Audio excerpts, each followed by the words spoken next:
शरीफ में खुश आमदीद। ये नबी सल्लल्लाहु अलैहि वसल्लम का घर है जिसमें आपका जसद पाक मदफून है। नबवी हिजरत के पहले साल के आखिर में नबी सल्लल्लाहु अलैहि वसल्लम ने हजरत आयशा रज़ियल्लाहु अन्हा का घर तामीर किया।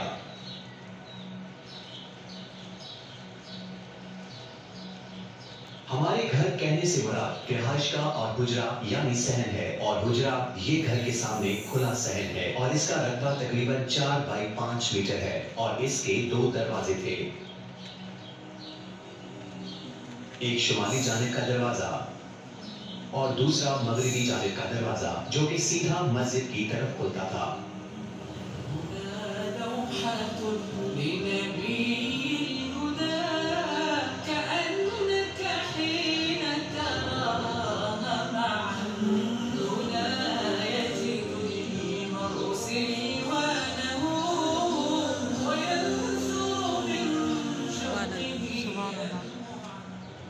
और ये वो दरवाजा है जिससे आप सल्लल्लाहु अलैहि वसल्लम हालत एतिकाफ में अपना सरे मुबारक हजरत आयशा रज़ियल्लाहु अन्हा के लिए निकालते ताकि वो आपके बालों को कंघी कर दे, सवार दें और खुशबू लगा दे। जहाँ तक हुजरा शरीफ के सहन में मौजूद अशिया का ताल्लुक है तो उसमें आग जलाने के लिए एक चूल्हा था और कुछ दीगर अशिया जैसे सफरी बिस्तर, ज़ेन या लकड़ी। जहाँ तक इस ढके हुए हिस्से का ताल्लुक है, ये वो जगह है जो रिहाइश और रात गुजारने के लिए मुख्तस की गई थी और ये एक मामूली सा कमरा था जिसका रकबा तकरीबन 5 बाई 6 मीटर और इसकी छत की ऊंचाई तकरीबन 2.5 मीटर थी। घर की दीवारों की बुनियाद पत्थरों से बनी हुई थी और दीवारों को मिट्टी की ईंटों से बनाया गया था और घर की छत खजूर के तने से बनी थी और इसके ऊपर खजूर की शाखें और घास डाली गई थी और इसके ऊपर मिट्टी की एक मोटी तह थी। और अगर हम इस घर के अंदर दाखिल हों तो ये एक मामूली रिहाइशगाह है। ये पान से बनी हुई चारपाई और वो खजूर के दरख्त की छाल से भरा हुआ तकिया और एक लिहाफ है और ये एक शेल्फ है जिसके ऊपर थोड़े से जौ पड़े हुए हैं और ये एक लटका हुआ मशकीज़ा है, इसमें थोड़ा सा पानी है। और अगर हम नबवी घर से निकलकर लकड़ी की सीढ़ी पर चढ़े तो घर की छत पर कोने में एक छोटा सा कमरा मिलेगा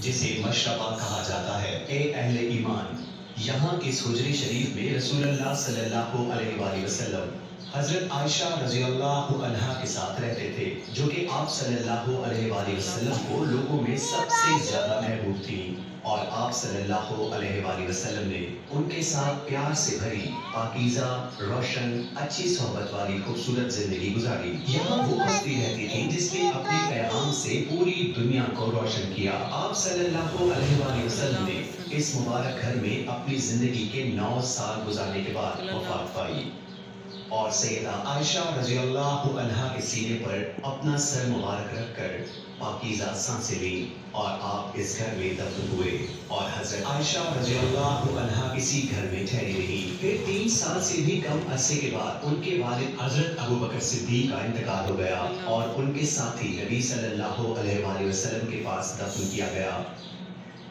हजरत आयशा रज़ियल्लाहु अन्हा ने इसी अजीब घर में बाकी जिंदगी गुजारी और उन्होंने कब्रों पर एक पर्दा डाल दिया।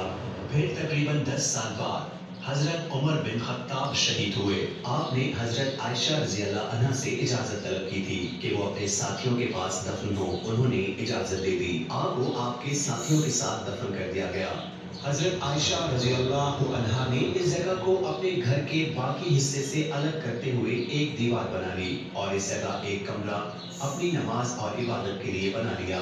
आप रज़ियल्लाहु अन्हा इसी छोटे से हिस्से में रही जिसे आपने अपनी पूरी जिंदगी इल्म, तालीम, तदरीस और परवरिश के लिए खोले रखा क्योंकि पूरी दुनिया से मुसलमान उम्मुल मोमिनीन हजरत आयशा रज़ियल्लाहु अन्हा को सलाम करने और उनसे इल्म हासिल करने आते और वफात तक उनका यही तर्ज अमल रहा। फिर उन्हें अल-बकी कब्रिस्तान में दफन किया गया और इस घर को मजबूती से बंद कर दिया गया और हिजरी के 88वें साल तक ऐसा ही रहा। और अल-वलीद बिन अब्दुल मलिक रहमतुल्लाह अलैह के दौरे खिलाफत में उमर बिन अब्दुल अजीज रहमतुल्लाह अलैह ने उनके हुक्म से हुजरा शरीफ को दोबारा मजबूत तामीर किया ताकि आप सल्लल्लाहु अलैहि वसल्लम की कब्र शरीफ को महफूज बनाया जा सके। और इसे मस्जिद में दाखिल कर दिया गया और इसे यानी हुजरा शरीफ को मजबूती से मुकम्मल बंद कर दिया गया और अंदर जाने के लिए कोई रास्ता या रोशन दाम तक खुला नहीं रखा गया। और आप रहमतुल्लाह अलैहि यानी उमर बिन अब्दुल अजीज ने बाकी उम्महातुल मोमिनीन के हुजरात भी उनके घर वालों से खरीद दिए और उन्हें मस्जिद नबवी में शामिल कर दिया। फिर आप रहमतुल्लाह अलैहि ने कब्रों को मस्जिद से अलग करने के लिए मजबूत स्याह पत्थरों की 5 रुखी दीवार बनाई ताकि लोग कब्रों की तरफ मुंह करके नमाज न पढ़ें। फिर साल गुजरते गए और मुसलमानों के खुलफाए राशिदीन और उनके हुक्मरानों रहमतुल्लाह ने हुजरा शरीफ और उसकी देखभाल और इसके तामीरी उमूर का खास एहतमाम किया। और बेशक ज़ाहिर और कब्र मुबारक के दरमियान 3 रुकावटें हैं। तांबे की जाली वाली दीवार, फिर इसके चारों तरफ 5 कोनों वाली दीवार है और इसके ऊपर चादर का गिलाफ है। फिर आयशा रज़ियल्लाहु अन्हा के घर की दीवार। इस अजीम मस्जिद और हुजरे मुबारक की देखभाल सऊदी अरब के दौरे हुकूमत में अपनी अरूज को पहुंची। अल्लाह उसका हामी नासिर हो और उसकी सलामती और ईमान को कायम दायम रखे और इसकी क़यादत को बेहतरीन अजर से नवाजे। ये है मस्जिद नबवी जिसमें लाखों अफराद समा सकते हैं और वो हुजरा शरीफ है जो देखने वालों को खुश करता है और मुहिब्बीन के दिलों को रौनक बख्शता है। खुदा की रहमतें और सलामती हो उन पर जो तमाम जहानों के लिए रहमत बनाकर भेजे गए।